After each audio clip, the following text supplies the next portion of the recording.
apabila terjadi permasalahan lagi, kita harus bisa mengumpulkan data dari lintas sektoral, Pak. Jangan melulu dari Kementerian Kesehatan.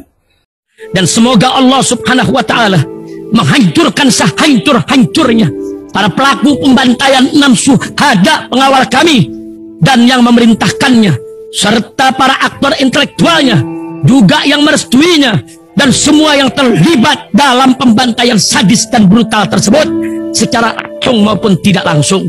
Allahumma dammirhum tadmira waqtulhum badada wala tughadir minhum ahada ya qawi ya matin ya muntaqim amin ya rabbal alamin. Allahu Akbar, Allahu Akbar. Al Godi, sekarang ada warnanya loh, baju koko habaib.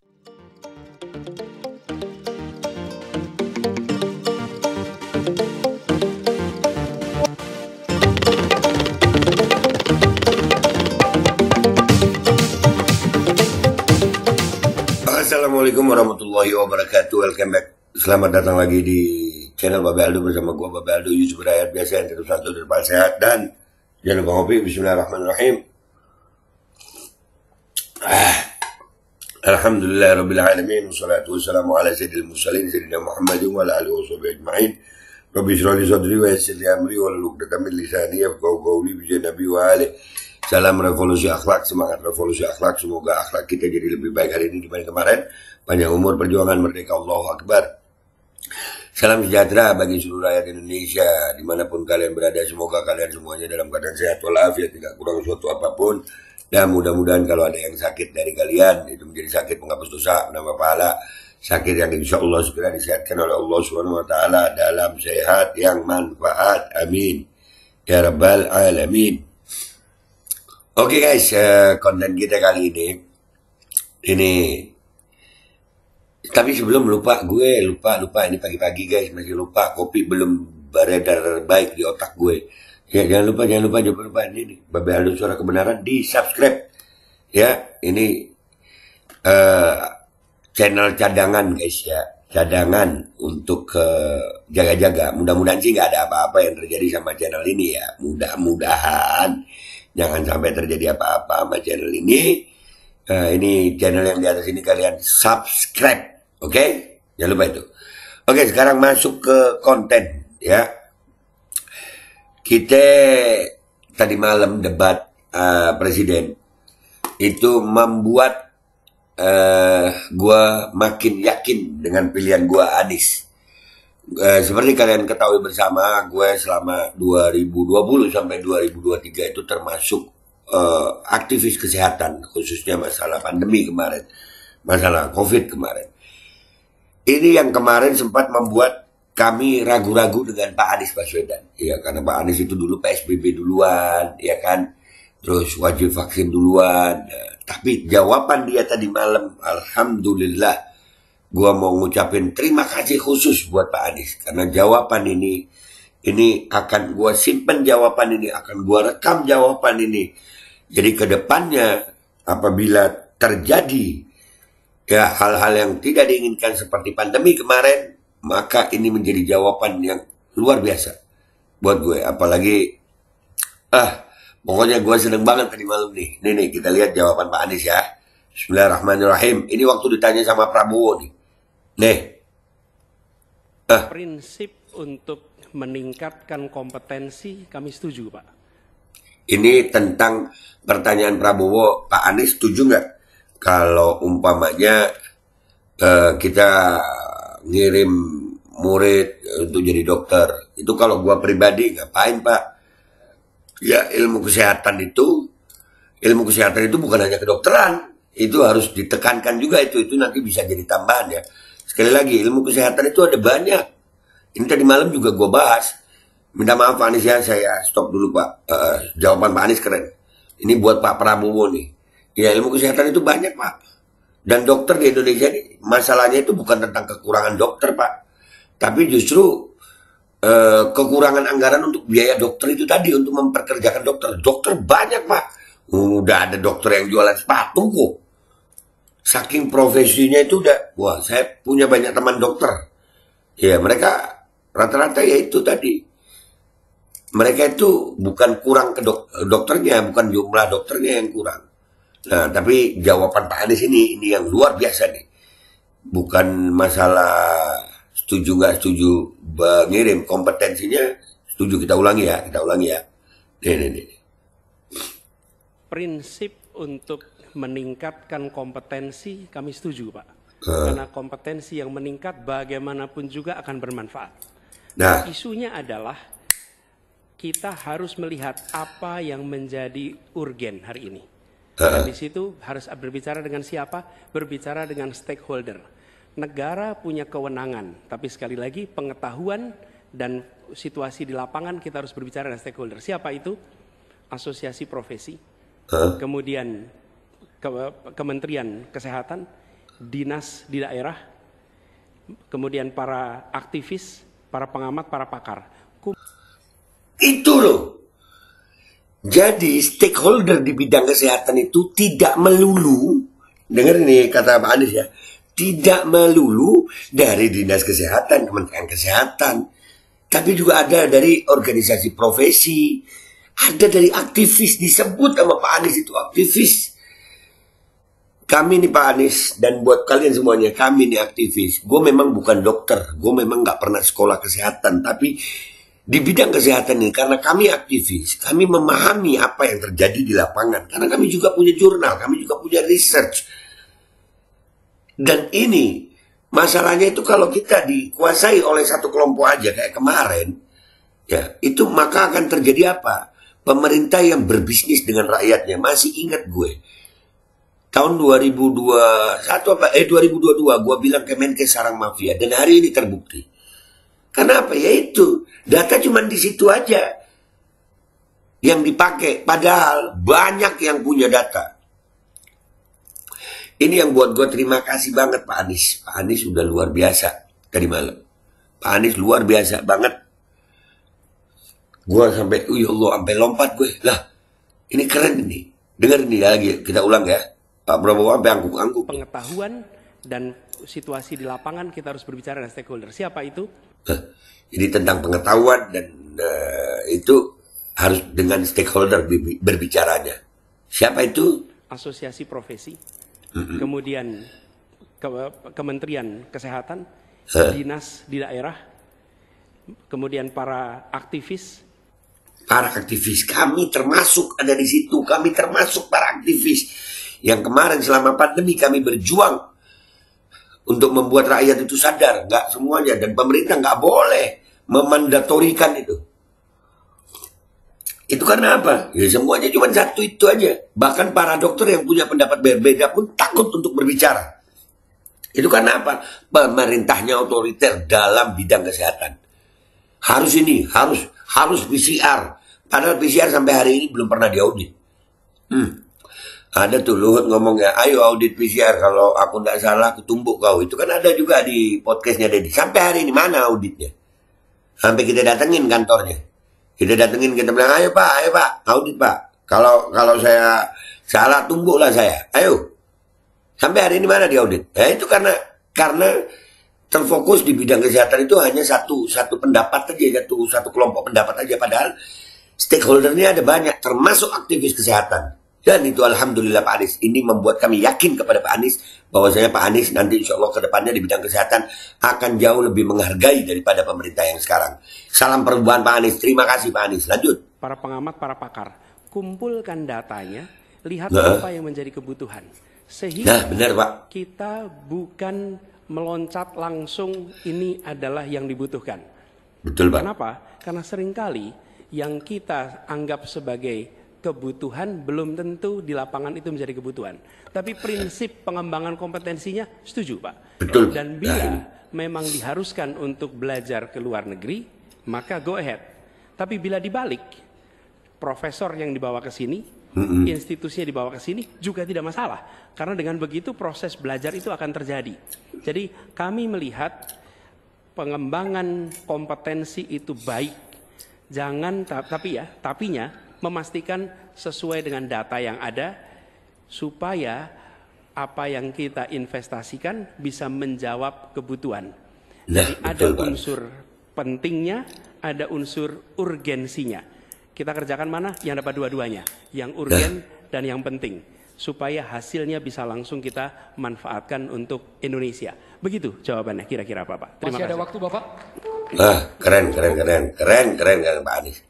Keren. Pak Anies keren. Ya, dia di sini keren banget. Artinya di dalam masalah kesehatan ini nggak melulu pakai dokter gitu, ilmu kedokteran aja. Sekali lagi, ilmu kesehatan itu banyak ilmu kesehatan itu guys, nggak cuma kedokteran. Dan ini data di lapangan itu tadi luar biasa.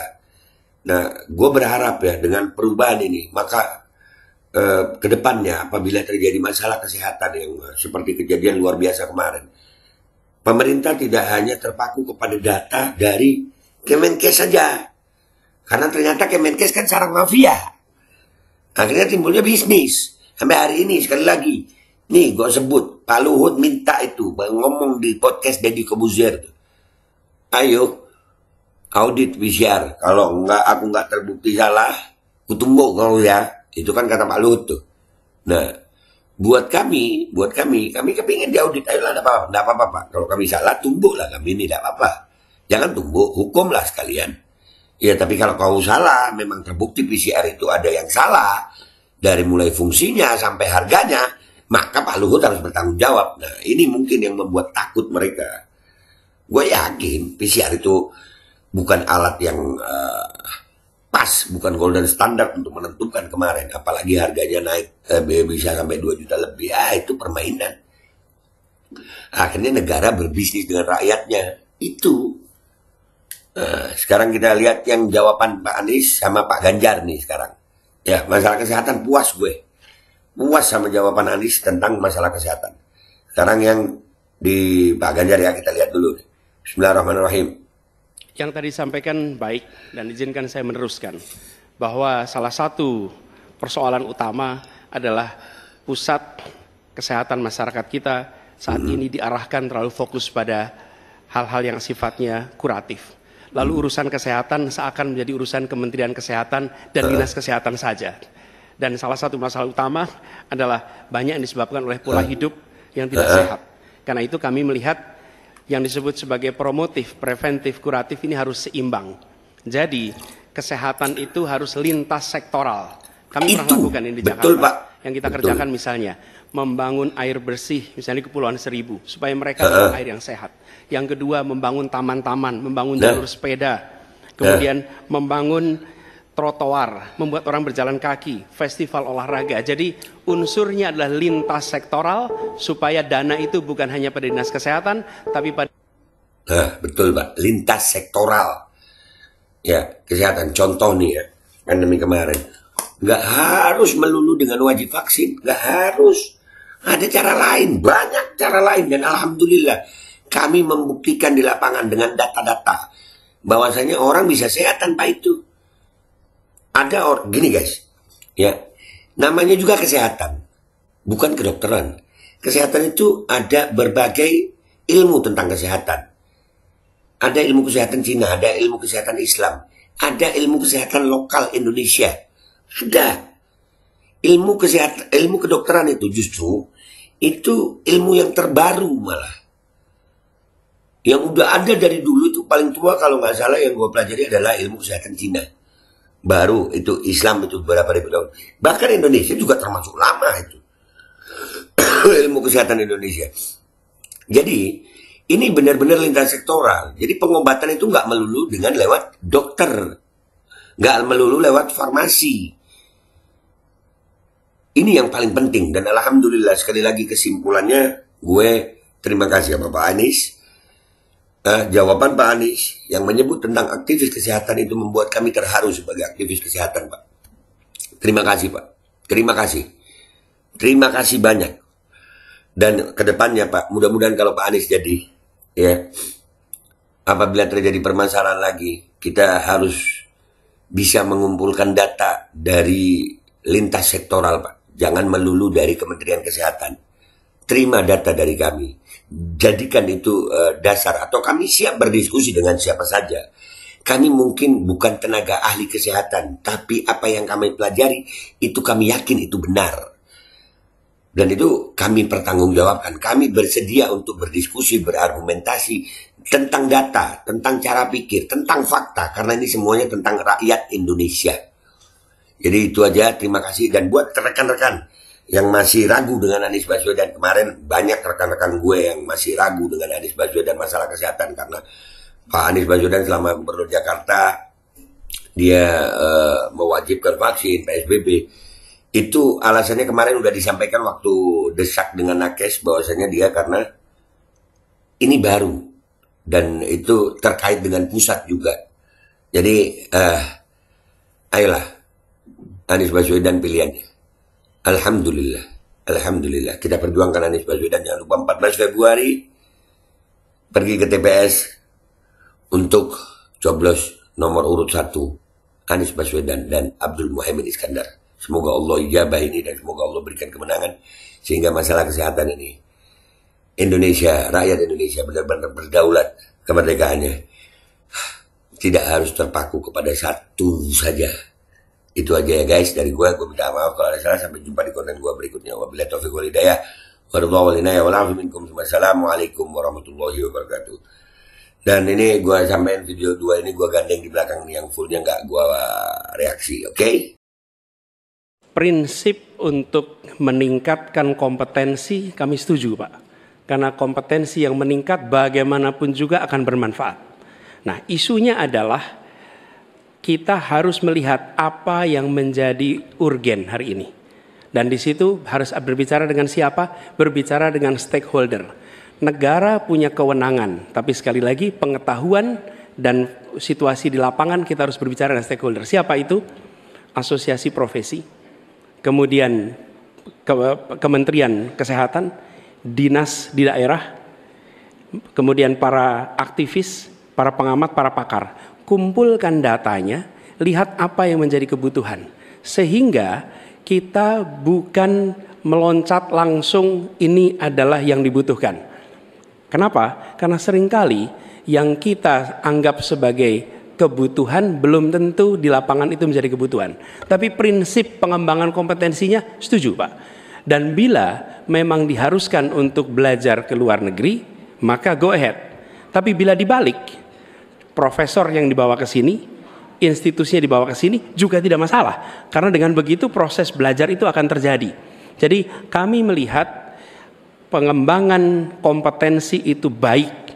Jangan tapinya memastikan sesuai dengan data yang ada supaya apa yang kita investasikan bisa menjawab kebutuhan. Jadi ada unsur pentingnya, ada unsur urgensinya. Kita kerjakan mana? Yang dapat dua-duanya, yang urgen dan yang penting, supaya hasilnya bisa langsung kita manfaatkan untuk Indonesia. Begitu jawabannya kira-kira Bapak. Terima kasih. Masih ada waktu Bapak? Yang tadi sampaikan baik dan izinkan saya meneruskan bahwa salah satu persoalan utama adalah pusat kesehatan masyarakat kita saat ini diarahkan terlalu fokus pada hal-hal yang sifatnya kuratif. Lalu urusan kesehatan seakan menjadi urusan Kementerian Kesehatan dan Dinas Kesehatan saja. Dan salah satu masalah utama adalah banyak yang disebabkan oleh pola hidup yang tidak sehat. Karena itu kami melihat yang disebut sebagai promotif, preventif, kuratif ini harus seimbang.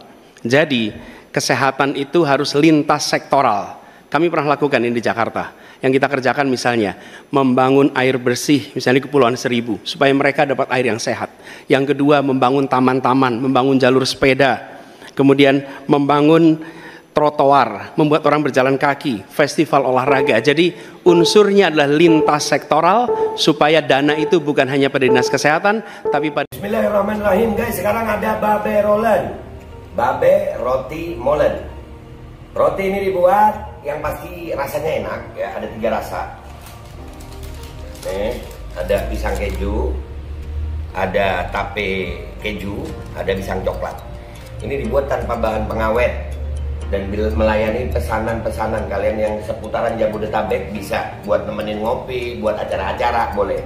Dan ini karena gue paling suka pisang keju, nih gue dulu yang nyoba nih. Nih dia tuh kayak crunchy gitu depannya tuh. No.